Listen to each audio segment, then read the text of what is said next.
the quadratic formula with irrational radicals. Okay?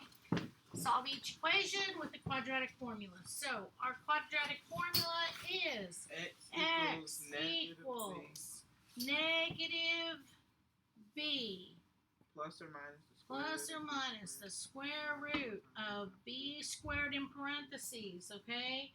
Minus 4 times a times c all over 2 times a, correct? We always need our quadratic to be in the form of ax. A must be positive, all right? You have to have that lead coefficient positive. So, here we go. So, here I've got A is equal to 1, B is equal to 17, and C is equal to 21. Okay? So, I'm just going to plug it into my formula. I'm sorry, this is just a little bit.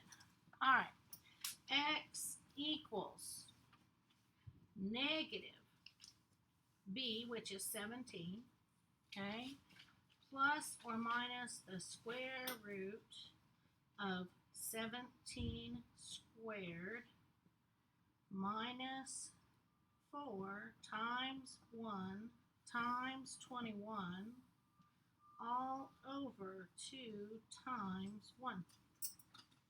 Okay. All right, so I'm just going to, I think you guys have been doing this long enough that I can put negative 17 plus or minus the square root, and I'm going to do everything underneath my radical sign at the same time. So I'm going to do parentheses, 17 parentheses squared minus 4 parentheses, 1 parentheses, parentheses 21 parentheses. Okay, you could do that all in one shot. All right, and here we go. I'm going to hit enter, and I get 205. Everybody have any problems with that? Yes, no, maybe so. Okay, your calculator is going to use PEMDAS. Okay, I could have done this in 2 steps, and probably should do it in 2 steps. At least I'll show you this. It's 289 for 17 squared, okay? And the other negative 4 times 1 times negative 21 is minus 84. So there I broke it into 2 steps, and that's all over 2 times 1, which is 2. Then I have x is equal to negative plus or minus the square root. 289 minus 84 is our 205. So just to prove to you that it worked, okay? What? Oh, 17, sorry. Trying to skip too many steps now, huh? All over 2. All right. So, now, when I take the square root of 205, second square root 205, and hit enter, I get an irrational number. So, when you get an irrational number, all right, there ain't a whole lot you can do. Okay, you will leave this in its simplest. Brandon just put it into a fraction. Okay, that's great, but it's not something that will give you a perfect. What I'm trying to say is, if you get an irrational number underneath, that is an irrational number. Okay, I know this because none of these numbers are repeating. Okay. And this is not terminating. Math, enter, enter. Do you see this number? Okay. The only reason it's giving you this number, I know that for a fact, is because this calculator ends it. But it is an irrational number. It is not a number that is a perfect square, in other words, okay? That's what we're talking about. It does not give you a perfect square. So what's underneath here, 205, is not a perfect square. Do you all recognize that? There is nothing that you can multiply times itself to give you 205. I mean, we could go 15 times 15, I know off the top of my head, is 225. 14 times 14 is 196. So it's somewhere between those, and obviously it's 14.3178206. So how these answers will be left for you is exactly what you see in front of you.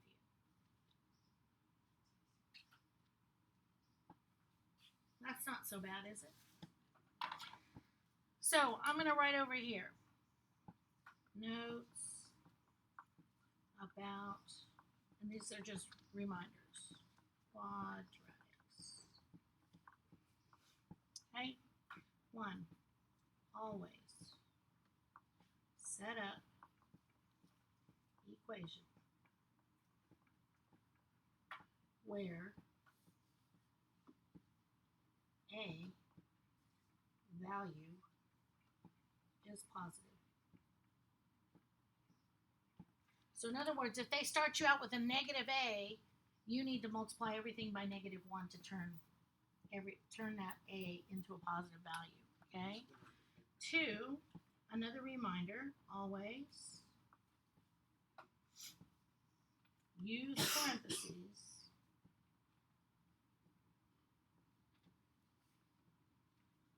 for b value in formula.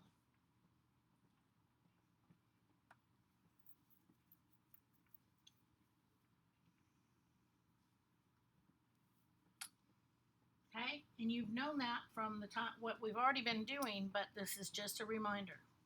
Okay, so here we go. Number 2. A is equal to 30. B is equal to -31. C is equal to -3. So x is equal to -b. Well, I've got a -31 plus or minus the square root of b squared, which is -31 squared, minus 4 times 30 times -3, all over 2 times 30.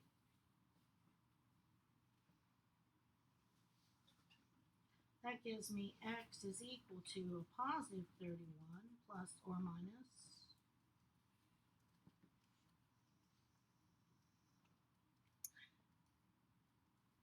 negative. What is -31? It comes out to positive 961.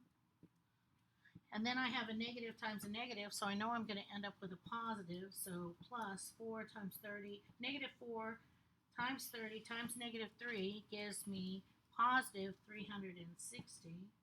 And all of that is divided by 2 times 30, which is 60. Okay? Now, if 60 went into 31 evenly, I would simplify it. Okay? But since 60 will not go into 31 evenly, I add those two together. 31 plus or minus the square root of 1321, which is not a perfect square. X is equal to, divided by 60. There is nothing that will simplify that equation whatsoever. You can't see it? I'm so sorry. Okay, all I did was add these two together, and I knew they were an irrational, and so that's why I know to leave it just like it is. Okay, if for some reason, let's say back up here where we had 2 as the denominator, if 2 went into 17 evenly, I would simplify that. But since it doesn't, I leave it alone. Okay, is that difficult? No, it's not. That's all I have. You'll be all right.